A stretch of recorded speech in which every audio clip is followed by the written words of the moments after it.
You're a fucktard, aren't you, Kent? You're a fucktard, aren't you, Kent? You're a fucktard, aren't you, Kent? You're a fucktard, aren't you, Kent?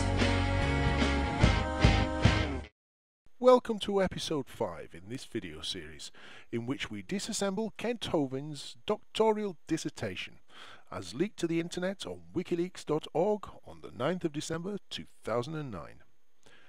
If you have not yet seen the previous videos in this series, then I recommend that you watch those first, as I will be starting this episode immediately where I left off in the last. In the last episode, we left Kent talking to a college professor. A college professor told me that cities evolve with time. I said to him, I agree. If you use this as your definition of evolved, then you are including a design, a designer, and lots of work, planned intelligent progress, not chaos ordered by self. Not one of the buildings in your city built itself by the material rising up out of the ground. Okay, but you also have to consider that buildings don't procreate. At no point does a branch of W.H. Smith's and a branch of HMV get it together and you end up with a shopping centre. One building next to another building doesn't generate little buildings.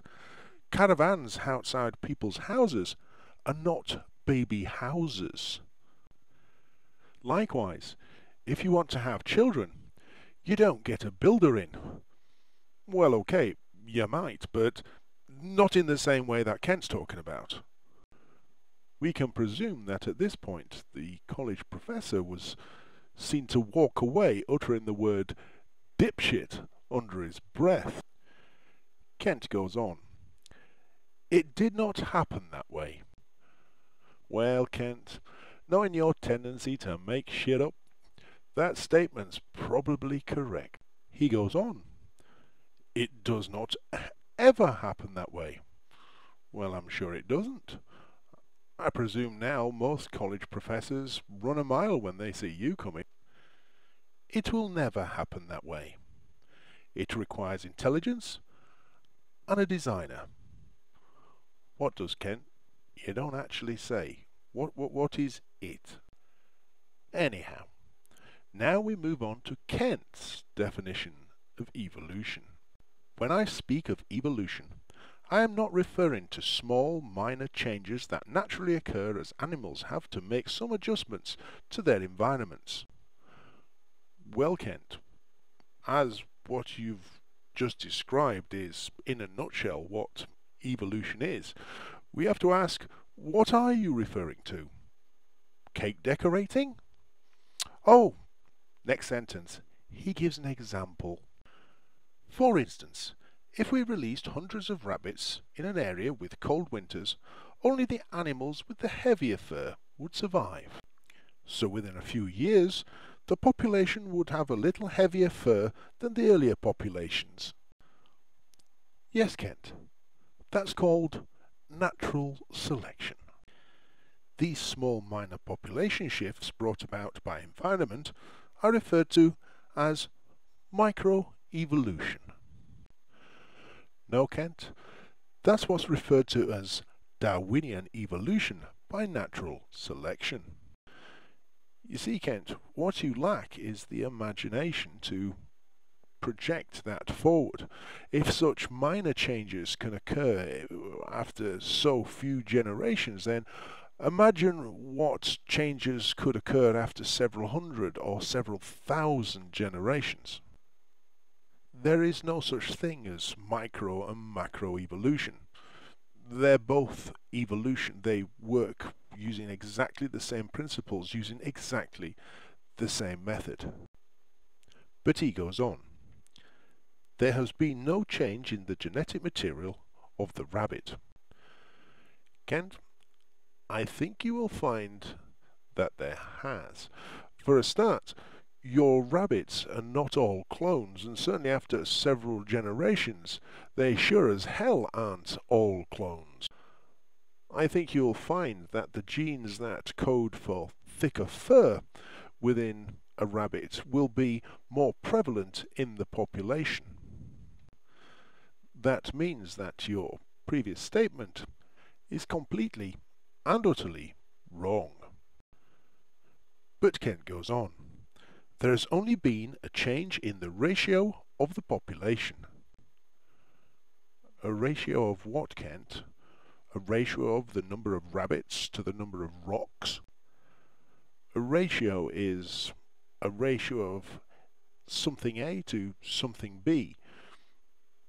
If you don't define what the ratio of A to B is, then that sentence is simply just a waste of ink. But Kent continues, you still have the same kind of animal. Yes, Kent, you do, over such a short period of time. But even Darwin had to admit that all of Darwin's finches were indeed finches. However, they were all different species of finches. All of these books that you so proudly say that you've read over the years, are they the reading kind with words, or are they the colouring in kind with crayons? We really do need to know, Kent. We really do. Anyhow, let's wade deeper. Kent continues.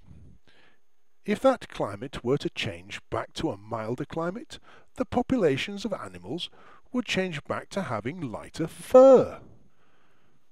Well, not necessarily. They would only go back to having lighter fur if having lighter fur had distinct advantages to having heavier fur in those environmental conditions. Otherwise, the rabbits would remain exactly as they are. Macroevolution would be defined as changing into a different kind of animal. What, like a rabbit with much longer, heavier fur than a normal rabbit that you can define as a different species? No. Couldn't possibly see that happening. You're completely correct, Kent. No, only kidding. You're a dipshit. There is no similarity between microevolution and macroevolution. No, you're quite correct there. If we look at the spelling of both of them, there's no similarity at all. Apart from the fact that they are essentially exactly the same thing, and we've already explained that. Let's move on. Many evolutionists will use microevolution to try to prove that macroevolution is true. We must guard ourselves not to fall for this false logic.